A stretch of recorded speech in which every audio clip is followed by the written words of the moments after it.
Hello and welcome to Interview with DJ Nocturna. Thank you for tuning in. And if you're tuned in on my YouTube channel, please like, subscribe, share, and comment if you like this interview. My guest is the founder and frontman of the post-punk band from Manchester, the Inca Babies. He's really well-rounded, guitarist, keyboardist, and lyricist, Harry Stafford. How are you, Hello. Harry? Thank you for joining me. Good evening for you. Good morning for me. Yes, 6 o'clock, which is evening, I guess. Yeah, it's like 8 o'clock in the morning here, and I'm looking out of this, and I don't want to be. I need my shades to go out there. But I always like doing interviews in the morning because I'm wide awake and that kind of thing. A lot of people go, "Oh, can we do something like?" Nobody wants to do morning interviews, but I'm okay with it. It's a good time of the day. Your head is clear, which is always good. Absolutely, that's what I think. Yeah, I mean, you're starting your day, your coffee, and you just relax, and it's quiet, and yeah, it's good. But anyway, yeah, thank you so much for being on the show. I know you're in Manchester, and the bands that come out from Manchester, especially in the era where you came from, where I grew up listening to music, it was that post-punk era from Manchester, and I always wanted to know what was it like during that time, growing up in Manchester. Well, And the one amazing thing about Manchester was it has changed so much. When the bands I think you're talking about the bands like Joy Division and the Buzzcocks, and I suppose a certain ratio, and then various other sort of punk bands. So that at the time, Manchester was a very, very grey industrial city, and it didn't have much going for it because basically it was a shell where all the industry had died. And the only thing it had really going for it for the youth was this incredible surge of music. And people embraced it because it was almost like the one thing we had, which is why those bands, Joy Division and Buzzcocks and others, were so embraced and was so eventually universally embraced by certainly nationally around the country. And it was a very exciting time. As I say, I think it was mainly because the city was in such a poor state that music was embraced so much. yeah.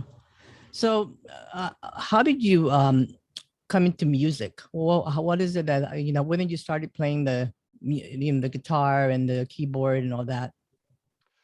Oh gosh, I think I'm exactly the right age to have been totally influenced by punk, which was for me was about 1977. I would have been about something like 13, 14. And of course, it's the perfect age. So I think the Sex Pistols were releasing their first album. The Ramones had just released their first album. Then there was the Damned. And literally all the people, our older brothers, year older, they were all into Led Zeppelin, Genesis, Thin Lizzy, those bands, which was great. But suddenly we had our music, and it almost brushed away everything else. And immediately I wanted to learn to play the guitar. And luckily, the Ramones were my first teachers, in that they taught me that you could play everything with bar chords, and an E and an A shape on a bar chord. You could go up and down the neck, as in Johnny Ramone. And I discovered pretty soon, obviously with a certain dexterity that was required, a bit of technique, that you could actually play an awful lot of stuff. And as long as it was fast, loud, and boisterous, then it was absolutely essential to a 14-year-old. And what more could you possibly want at that age? Yeah, the Inca Babies. You guys been around since what, 1983? It was in 1983. Yeah, 1983. Yeah, a long time. Yeah, we were post-punk. Yeah. Yeah, no, I totally I totally love that period of music. And what is it? How many albums? Like, what is it? So there's this one now, Swamp Street Soul. That's your 8th studio album, right? That's my 8th studio album. Yeah, yeah. The first one was a song, was an album called Rumble, which was in 1984. and very exciting times. 1984 was there was. I suppose it was what had happened. The new romantics has gone, and sort of goth was appearing. It was very rock and roll, and post-punk, and bands like Killing Joke were big, and Bauhaus were amazing, and we fitted right on in there. And we were influenced by a lot of American bands like the Gun Club, the Cramps, and well, obviously the Birthday Party from Australia. And so that was a huge influence on us, and so we started right in there, and in a way it was a bit of luck because we hit it just at the right time, and there was an audience waiting for us, which doesn't always happen. A lot of bands peak at the wrong time or appear at the wrong time in history and do nothing, but we were lucky. We just hit the right spot, and we had a great time. I think for about 5 years we had a ball. Yeah. I mean, there were so many great tracks from 1985 all the way to current, and I know there's some gap times there. You know, what has been like 7 years since you released the latest one, right? What's your gap? We did do it a gap. I mean, in the meantime, I've been doing solo stuff. I've been releasing solo albums. Yeah. I just had the opportunity. Yeah, that was my first one.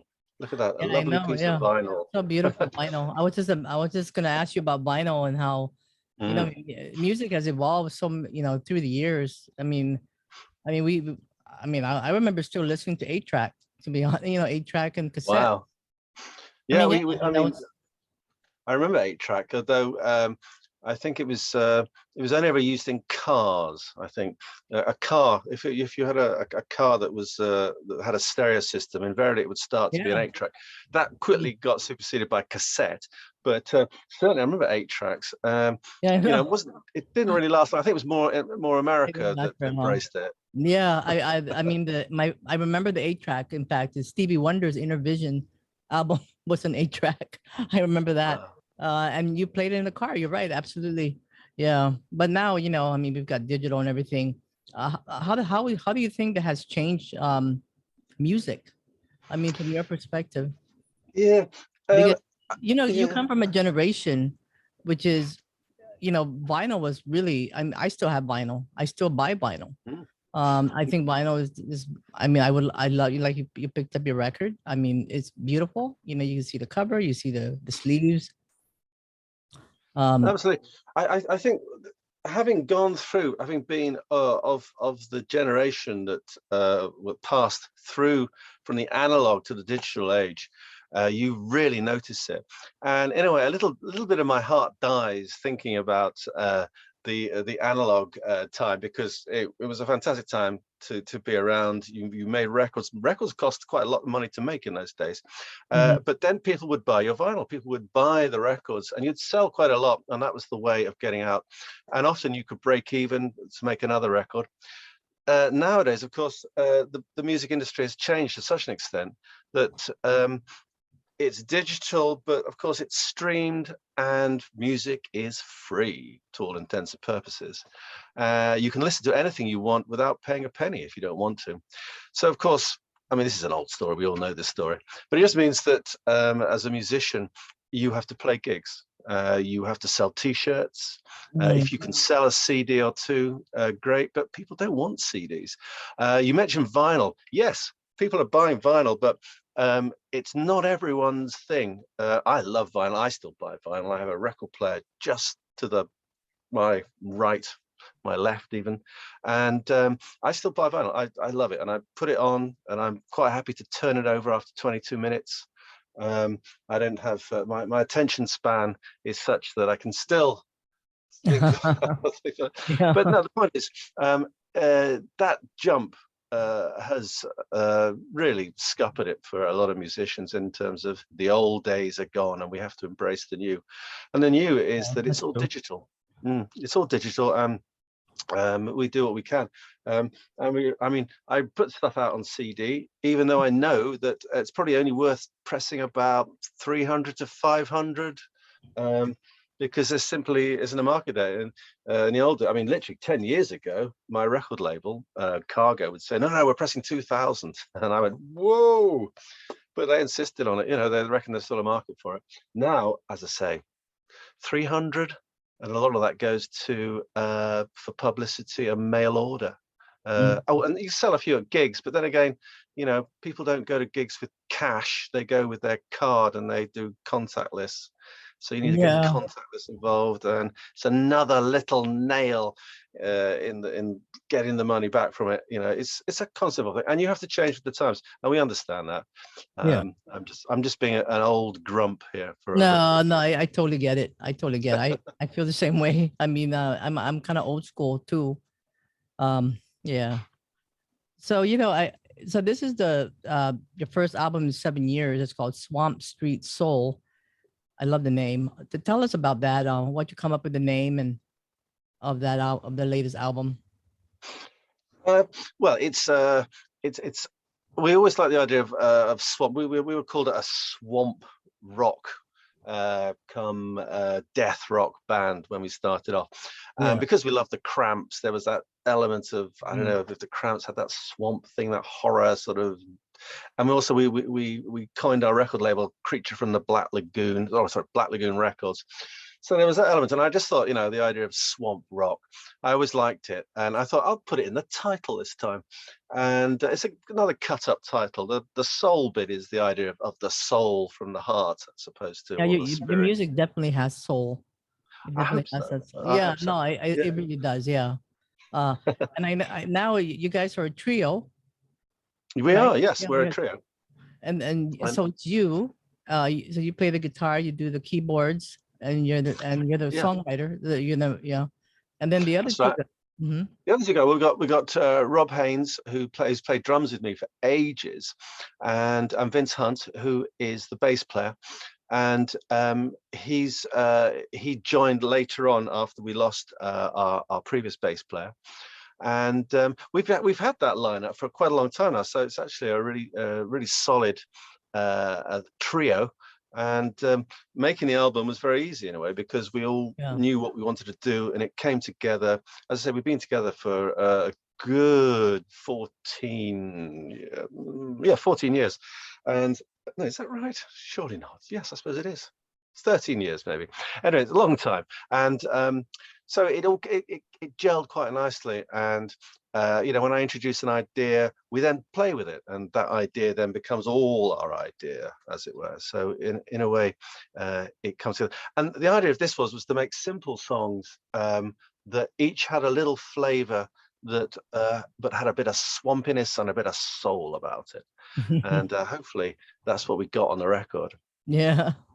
I know right now we're going through this crazy pandemic thing. But do you guys plan to do some live concerts in the future? Hopefully we can do that.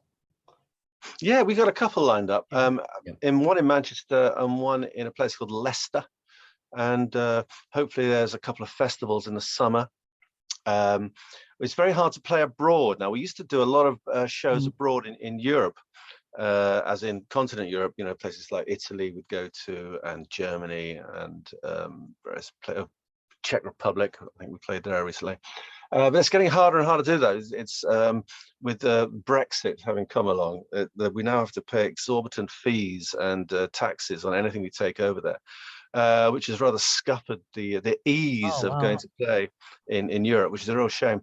But we've got a few gigs lined up in the UK, and we're looking forward to those. And we'd like to release another record, probably not this year, but maybe next year. So we have plans, we have ideas, and we're constantly looking for more shows. So I shall be phoning around my contacts to remind them, because things are still a bit slow. People are reluctant to come out Yeah. in numbers, so people aren't booking quite as many shows as they used to, because they're worried about, as I say, putting on a band with nobody turns up. Which, to a certain extent, you can't blame people if they want to stay home. Well, what There is it? is. How is it over there in England with the pandemic? Is it still on the rise? It's on the rise, and we are seeing the figures rise all the time. Mm. But the good thing is that a lot of people have been inoculated. A lot of people have had their jabs, their injections. and so the chances of actually suffering from it badly is greatly reduced. But having said that, hospital admissions are up. Mm. So you know, the inoculation scheme process is going very well, but you know, it's like anything. Yeah. It's like any other country. We're still suffering from it, and you know, we thought we'd would have been over it by now, but here we are, still waiting for everyone to be either inoculated or immune, and I don't think that probably will happen quite the same way that we used to think of things like influenza in the past, because it's another strain of Yeah. influenza, isn't it? It's like the flu. Hmm. Yeah. Well, I Yeah. mean, you know, I don't want to be don't want to belittle it, but it's what is it? SARS, a SARS kind of flu disease. So yeah, it's something we need to get used to. Yeah, we just need to we just need to get this out of our move on. You know, I know. Wouldn't that I be know nice? we're all tired. um, you know, I was just talking to another band, Cathal Copland, who just the other day about you know, his music being in the John Peel sessions. And I know Inca Babies was also part of the John Peel sessions, right? You guys have done that. Oh yeah. We have well, I mean, we've done loads of we did 4 Peel sessions back in the time, and that was amazing. We had a Yeah. great time doing that, you know. And we what we'd like to do is we'd like to I mean, there's a station called BBC Six Music, which do sessions, and we're hoping to one day do a session with them. I have my contacts, and we're hoping that something might happen there, which would be really good, you know, if that could get off the ground. Yeah. But you never Yeah, know. because you know, these John Peel sessions were always amazing. I mean, I mean, it was just something that it will always be recorded in history. You know, one of those things that just happened. It was an amazing time. Yeah, and Oh yeah, I mean, we loved it. I mean, you went in there and you literally recorded. You didn't do it live like you do now. You recorded your 4 tracks, and you had to do it. I think they gave you something like 12 to 18 Mm. hours to do it in, and you just went in there and worked really hard. And we were lucky. The first time we went in, we had the Mott the Hoople's drummer, Dale Griffin, who produced our session, Mhm. with Mark Radcliffe, who's a BBC Six Music DJ, was engineering, and he did an amazing job for us. It was this big, huge sound, which we'd never heard because we'd never been in a studio quite as with all mod cons as the one in Maida Vale in London. So it was very exciting for us, and we never quite got that sound again. But then we never had Dale Griffin produce us. So there you go. So I know now you also do your solo work, and I know you just released an album with Marco Butcher called Bone Architecture. Bone architecture. Yeah, that's your latest one. I know you had your guitar shaped hammers and your Gothic urban blues, which are all amazing albums. And this one, um, so how did you collaborate with him? How did that happen? Well, Marco is one of those people I kept coming across on Facebook. And you know, you do that thing when you like someone else's post, and the next minute know that you're leaving comments for each other, and then you find you actually like the same music. And then he says, "Oh, I was really into the Inca Babies when I was a kid, growing up in Sao Paulo, in Brazil."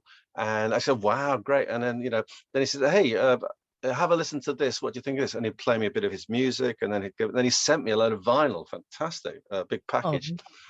And then I sent him some stuff, and eventually he said, "Hey, look, have a listen to this, and could you put a vocal on it for me?" And I said, "Yeah, sure, absolutely." So through emailing, or you can send big files on a thing called WeTransfer, or there's also what's the other one called, something box. Anyway, all those ways that you can send stuff, and we were sending these files backwards and forwards. He'd send some drums, I'd send some bass line, then I'd send some piano, and then I got a friend of mine, Kevin, to play some trumpet, and we'd take his trumpet parts and we'd put it all together. And basically, it was a big jigsaw puzzle. And after about 6 months or so of doing this, we suddenly had this album, Bone Architecture, which we'd played all lots of little bits on, and we'd produced it and mixed it and mastered it, all going backwards and forwards on what we call during the pandemic. during the pandemic. Yeah, Yeah. I mean, you know, when you can't get out the house, you sit at home and you do other creative things, and it was great. And Marco is a force of nature. He keeps coming out with these amazing things. I was really pleased with the way the album came out. We can only put it out on CD, unfortunately, because all the vinyl pressing plants were basically had a year's backlog, so we couldn't put it out on vinyl. But we planned to do a double album with Bone Architecture as one of the records. So it'll be this lovely gatefold double album with the next one, which I don't know what it's going to be called yet. I think it'd be called something like Perilous Men. And so we'll do that probably end of this year, next year. I don't know. Gosh, what a thought, So, making all these plans. yeah. I know you released a track there called Horror Film House, which came out like right before Halloween, which is really a perfect time. I know a big shout out to Shauna, Shameless Promotion PR. You know, she sends all these great stuff, and she was working with wonderful people, wonderful music. Shauna's another great person to know. She's absolutely fantastic. Her contacts around the world are amazing. So yeah, she's fabulous. Yeah, I always appreciate her. And this video, I watched it also on video. It's a great track. Has that what do you call it? Gothic. What is the word for it? It has a Gothic Billy. Gothabilly. Yeah, a little bit of that. Yeah, it was kind of like again, it's very much I had the initial idea, but I needed Marco's guitar to sort of do that lovely sort of spooky boom, boom, boom, boom, you know, almost like a Monsters theme tune, if you like, or something a bit more sophisticated than that. But nonetheless, I wanted his input on that because I basically had these piano chords, but I needed Marco to do that lovely bit of guitar on it just to create that eerie feeling. And as you say, it was a perfect Halloween track. And yeah, and unfortunately, I mean, with the videos, there's one thing we can't do is be in a video together unless we edit each other together, which we should try to do. I was actually thinking of that because when I saw the video, I go, "Oh, he's not on the video," and I go, "Oh, that figured because you know he's in the other side of the world, right? He's in Brazil." I mean, strictly speaking, if we were to get organized and get our green screen together, we could actually do something. But I don't want it to look too fake. Yeah, no, that was great. But I mean, talking of that, I mean, we are making plans of me to go over to there and him to come over here at some stage, just so we can do a few shows. Me in, where does he live? He lives in North Carolina. North Carolina, America, and I'm obviously Manchester, UK.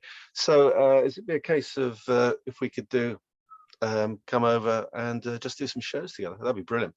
But that remains to be seen as yet. Again, at the moment it's all a bit quiet because of having to get tested and also the tax on taking instruments over and recording and not recording and playing concerts. There's visas, you know, with Brexit we've blown all our chance for free visas, or rather easy visas. Now we have to go through lots of paperwork and red tape is what I was going to say. Yeah. You know, the other track I like from that album is you did an amazing cover too of the Pink Floyd version, Pink Floyd song Arnold Layne. Yes, yeah. That's purely Marco. He decided that we were going to do it, and I said, "Really?" And I'm thinking, "Oh, Pink Floyd, that's sacred. I can't do a Pink Floyd song because you guys did a great job." Well, you know, I mean, he came up with the music, and because I love the song, I thought, oh gosh, how am I going to do justice to this? And we did quite a few takes before we actually were happy with how it sounded. I mean, it's not a million miles away from the original, but it does hopefully have a dirty kind of bluesy, swampy feel to it. That's what I like about it, the bluesy. That's what I like about your music. You have that bluesy feel to it. It makes it I like songs that are in the sort of the sad side, you know, dark, sad side of things. So yeah, it's great. Yeah. Well, Well, again, Marco's got some great ideas, and we were only going to do the one album, but the songs just kept coming, and so we suddenly found we had enough material for another album. And he keeps sending me music, and I keep thinking, right, let me put some vocals and a bit of piano or a bit of guitar on that, or get my friend Kevin to play some trumpet on it. And we've actually got loads of. If you ever go to Marco's Bandcamp, Bandcamp site, you'll find there's so many different pieces of music by so many collaborators, of which there's a few little EPs and little records that he's done with me, which is outside of our main collaboration. So yeah, we've been quite busy. So will you be working together again in the next album then? Oh yeah. We are in constant touch. Oh, that's good. Yeah, we chat away on the was it on Messenger on Facebook, and then eventually he says, "For God's sake, just phone me." So eventually I phone him and we actually have a proper conversation, old school. I do forget that actually, pick up the goddamn phone and have a conversation. So yeah, and we could actually do Zoom as well, but I think he's kind of so busy. He'd be doing this, you see, so he wouldn't actually be looking into the camera or anything. He'd be sort of constantly doing other things, which that's fine. You could have a camera as you wander around the room, and as long as you can be heard on microphone, I suppose that'll be fine. And I can see some of your musical inspiration. Like one of them is behind you, of course. One of my favorites is Nick Cave in the back of you.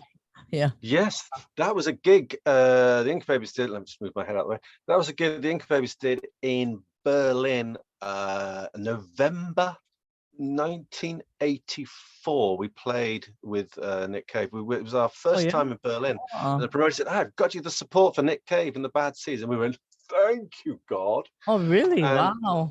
And so we played, and it was fantastic. It was, Nick Cave had just moved to Berlin, and he was massive. Obviously still is massive. And so it was a packed out Metropole, not the big Metropole, I might add, the Loft, which is the smaller Metropole, but it was still, I don't know, 800 people in there. Amazing gig. And we were lucky enough to support. Yeah, that's great. I was just admiring that poster. I go, wow, I never saw that poster before anywhere. It looks like some collectible. I mean, I love his works as well, and I have a lot of his stuff too. Not behind me, but yeah. Yes, and the other poster there's the Gun Club and Inca Babies. Yeah. I don't know if you can see that. Yeah, I can see it. In the middle, there I am. In the middle, there's the Gun Club, which we played in Switzerland in about 1986, I think it was. So yeah, I mean, the only band we never played, we'd have loved to, is the Cramps, but then they were always on such massive tours, and they always had these extraordinary bands playing, which we could never get a support slot with the Cramps. Although we'd love to have done a festival with them, but never mind. One of those things that's escaped me. Yeah, I mean, you guys are amazing. I mean, you're amazing. And one of my favorite tracks I like is from your Gothic urban blues, and I know you like this one too. It's called Black Rain. Oh yes. And I can see why you like it. I never heard it before. I know it's not. It's a cover, right? It is. It's by a guy called Phil Schoenfeld, who is in a band called Southern Cross, and he's got he goes back quite a bit. He used to live in New York in the 80s, and he has quite a long pedigree and has quite a story behind him. And it was one of the songs he wrote back in the 90s. And it was about his dark days of how should we say, dark days of substance abuse.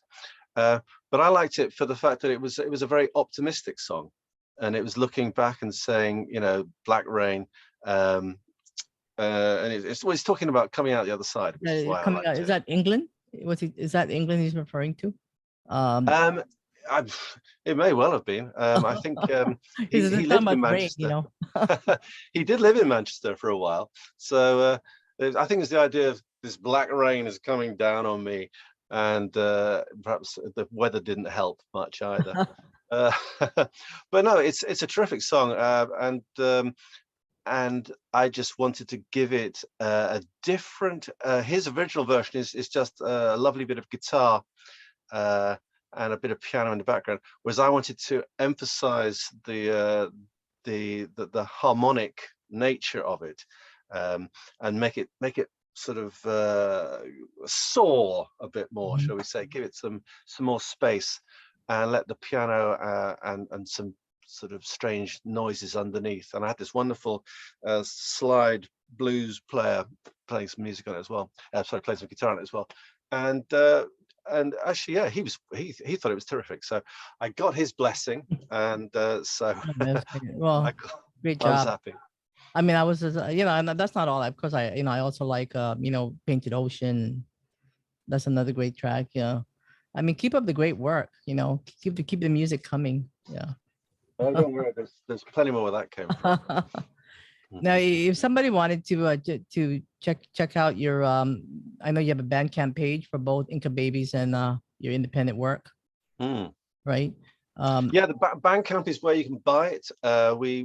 Obviously there are certain shops that you can get it from, but you probably have to order it, or go straight to the Bandcamp and you can buy all of the stuff. There's not much. There's a few Inca Babies things that you can't get anymore, but certainly all my solo work. And I'm about to actually put more stuff on Bandcamp, because I discovered a great big box of stuff that like written music that you never published. No, it was a box of CDs that I didn't know I had, which I'd like to make available. And it's a Cherry Red compilation that we did about 15 years ago. And 50 years ago, called Plutonium. And it's got a lot of old stuff on it, from things like the Interior from the 80s. In fact, it's all stuff from the 80s. Yeah, that's a bunch of songs from the 83 to 80 something, right? Yeah, that's right. It's only on CD, but Inca Babies. Yeah, it's on CD and Inca Babies, and so I'm going to put that on, and hopefully there'll be some people interested in it. It's got some great versions of music. I'm not sure if I'll be able to sell all of it, because there may be a peel session on there, which case I might have to give some money to the BBC. But I'll see what happens. Who knows? Yeah. Well, we look forward to the next album, and keep doing what you're doing. I mean, so it's wonderful. It's wonderful to chat with you on this Saturday morning. I know it's Saturday night up there. Saturday evening, yes. We're about to go to dinner, so it's all very civilized over here. Yeah. Okay. Well, anything else you wanted to add? Any other news? I don't think so, actually. Just we are. I don't know. We'd like to, if there's a gig in your neck of the woods, we'd love to come over and play. Obviously. Always looking. Have you been to this side of in the Pacific? Never. No, I'd love to. It's one of the areas of the world I've always thought, wow, wouldn't it be fabulous to get over there, all the way over to your, as I say, your neck of the woods. Yeah, it'd be fabulous. One day when I'm older and retired, and I will go cruising around the world in my old age, and maybe I will get to see. Well, what about you've been to like the North America, right? Oh yes, we went. Well, we've only really been to Los Angeles, which we've been a couple of times. So we haven't really been there. But we did once play in India, which I know is completely. India. Wow. We played in India. We were offered a gig in India to play this university, and we said yes, of course we'll play India. And it was an extraordinary gig, really good. Really enjoyed it. Wow. I never really heard of bands playing in India, but it's great. Well, no, you don't. It was very much a one-off. They're actually quite into heavy metal. If they're into rock music, it's heavy metal. So we had to kind of heavy metalize our set a bit in order to make sure that they enjoyed it. But no, it was great. It was really good, and we had a great time. It's a very rare gig, and then we played in other places around Europe. But that was a very interesting gig. You know, I'm sure I'm sure San Francisco would love to have you in their part of the woods, you know. Yep. No, Yeah. no. Again, San Francisco is an amazing place. Maybe go up to Seattle. I don't know. There's got to be lots of possibilities. Yeah. But after, I'm really I'll hoping have that to. It's going to be a tricky one, that, because it's not cheap, and also there's a lot of things you have to put in place before you can organize a tour like that. But yeah, that would be very exciting. yeah. Well, I'm sure it will happen. But thank you so much for joining me.